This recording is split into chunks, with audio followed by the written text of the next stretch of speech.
ভাই আপনাদের গরু তো অনেক সুন্দর। সরা হাত, তোর কত বড় সাহস আমাদের গরুর উপরে হাত দেয়। তোকে জীবনে কোনোদিন গরু কিনতে পারবি নাকি কোনোদিন কুরবান দিতে পারবি? যা ফকে সর।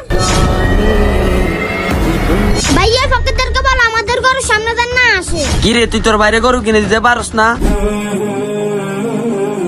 তোর ভাই আঙ্গ গরুর সামনে কেন আসে? আচ্ছা ঠিক আছে, আমি আমার ভাইকে বুঝিয়ে দিব।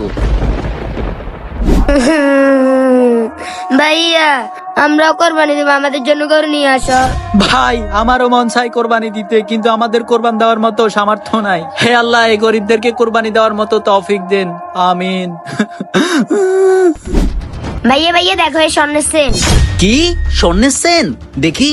হ্যাঁ, আরে সত্যি তো স্বর্ণের সেন। আরে এই সেন তুই কোথায় পাইছস? ভাইয়া এসেন তো আমি।